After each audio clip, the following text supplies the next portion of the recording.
Do you know what drugs, tobacco, and video games have in common? By some people in news media, they are seen as an addiction and a disorder. But is that so for the video games? Well, according to the latest edition of the World Health Organization's WHO Diagnostic Handbook, gaming disorder should be considered a mental health disorder. In fact, there is reason to be skeptical. There is no medical consensus, and many researchers still aren't convinced this disorder exists. The WHO added this, supposedly, disorder to the 11th edition of its International Statistical Classification of Diseases, ICD, which is used to classify health conditions. In fact, it's similar to the Diagnostic and Statistical Manual of Mental Disorders, or DSM, published in the US by the American Psychiatrists Association. But the ICD covers more than psychiatric disorders and is used internationally. So, according to this body, three criteria are necessary to diagnose someone with gaming disorder. The first one, gaming is strongly preferred over other activities. Second, the patient does not stop gaming even when there are negative consequences like seeing their friends less or doing badly at their job. And third, the compulsive gaming strains the patient's life or relationships. And these three behaviors need to be in fact for at least a year.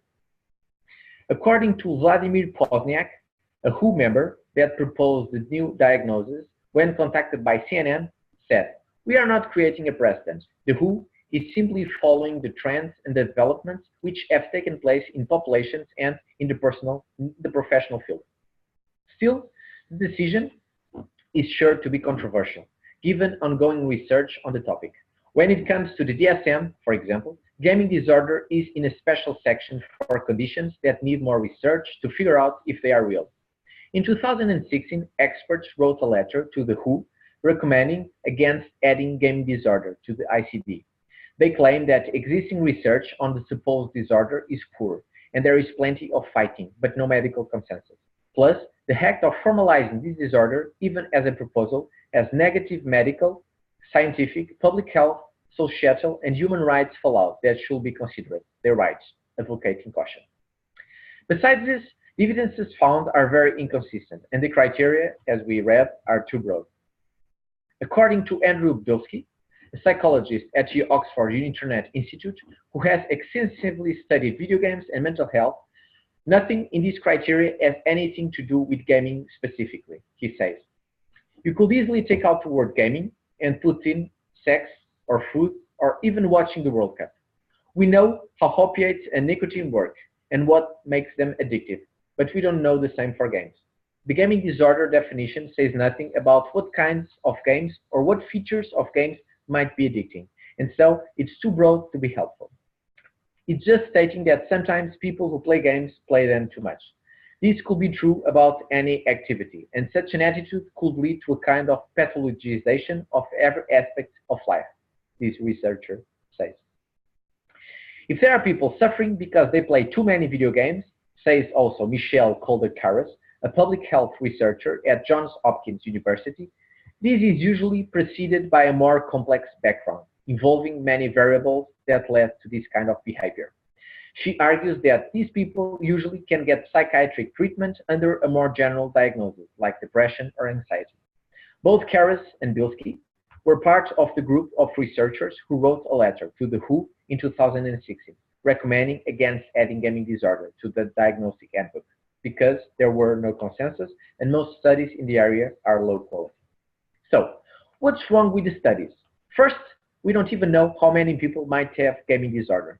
Despite these world organizations being well respected, most of its papers collect data from self-help or gaming forums, where people post about being addicted to gaming. In fact, it's like asking, what is the prevalence of heroin? And then going to a clean needle exchange and running your survey there.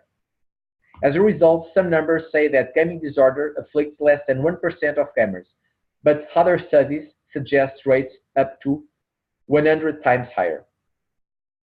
Some people studying gaming disorder will ask people about internet addiction or computer addiction, but it's not the same thing. And there are more general problems too. Often scientists don't share their data and don't say what they were testing before they gathered it, which makes it easier for scientists to look at data and report findings they already expected. This broad, fuzzy diagnosis could stigmatize gamers and lead to more misconceptions. There is an article from The Observer, a respected news magazine in Europe, that suggested that the diagnosis could help prevent school shootings, insinuating that video games cause mass violence. There's a danger of a moral panic with people who don't understand video games, making these statements and causing family conflict, and kids being brought to treatment who don't need to be there. Some experts argue. These all can lead to more of the unfounded fear that screen time is like digital heroin. However, it's worth noting that although plenty of headlines claim that the WHO has decided gaming addiction is real, the agency has been careful not to cry addiction. Instead, the classification is labeled under disorders due to addictive behavior, because if they were going to say addiction, it would require much higher evidence that doesn't exist yet, thus the proposed term gaming disorder. But if there are really people who suffer, why not just call it an addiction? According to the aforementioned Bilski, he thinks that disorders dilutes the term addiction. In theory, he adds, if you add an infinite number of therapists and an infinite number of dollars and medications, it's fine to medicalize everything, because then you can therapy and drug your way out of the problem.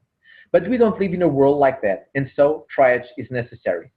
If we start creating all of these addictions that are mostly, in fact, just normal behaviors, it may distract resources away from those that we know cause real human suffering, those that are really problematic. You know what? Don't worry about playing video games.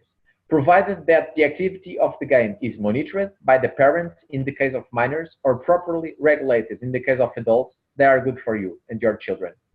Nowadays, video games are enjoyed by people all over the world for recreational, educational, and therapeutic purposes. In Europe, some 50% of the population play video games for all the above-mentioned purposes.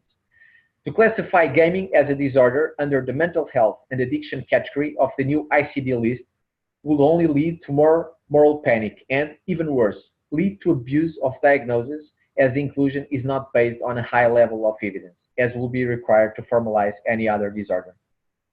Don't let yourself be fooled by some news that, instead of bringing clarity to some subjects, simply add noise and confusion.